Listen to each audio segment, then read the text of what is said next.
मग आपल्याला आयडियल दिनचर्या नेमकी कशी असायला हवी आयुर्वेदानुसार? बघा, आता पावसाळ्यानिमित्त जर का मला सांगायचं झालं, तर हां. मगाशी थोडक्यात मी सांगितलं, की जिथून आपल्या शरीरात वात वाढतील, हे पदार्थ खायचे नाही. जसं कडधान्य सांगितलं हं, किंवा जे आंबवलेले पदार्थ आहेत किंवा तुमचे डेअरी प्रॉडक्ट्स आहेत, हं, बेकरी प्रॉडक्ट्स आहेत.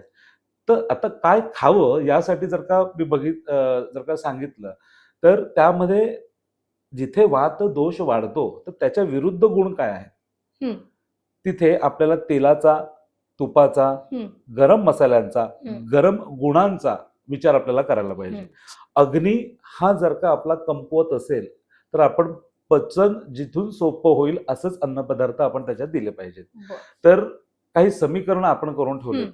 पावसाळा म्हटलं की भिजून चायनीजचं सूप पिण्याची एक मजा वेगळी आहे. भिजून चहा आणि भजी खायचे डोळे वेगळे बरोबर आहेत. आहे. नक्कीच करायचं ते मित्रांनो, कारण जन्म आपण एकदाच घेतलेला आहे आणि ह्या सगळ्या गोष्टी म्हणजे मलाही तोंडाला आता पाणी सुटतंय. हां. पण हे करायलाच पाहिजे.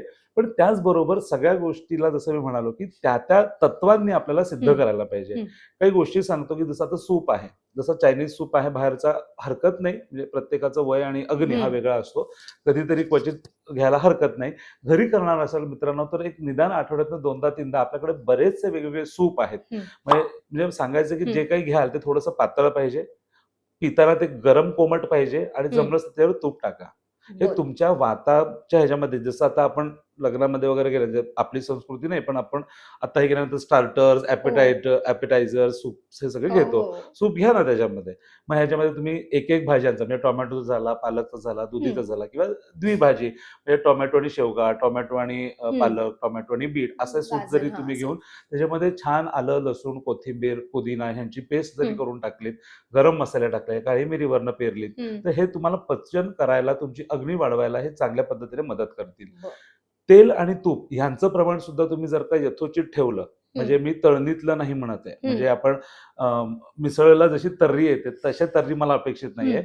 पण जर का तुम्ही जेवताना वरून तूप घेतलंत, कारण कसं होतं त्या उष्णतेने ते तूप मेल्ट होतं. त्याला आपण हं. संस्कार करत नाही आहोत. बरोबर. त्यामुळे जे तूप एकदा तयार झालेलं आहे, तर त्याचे गुण आपल्याला मिळायला खूप चांगल्या पद्धतीने मदत होते. हं, त्याच पद्धतीने तेल आहे.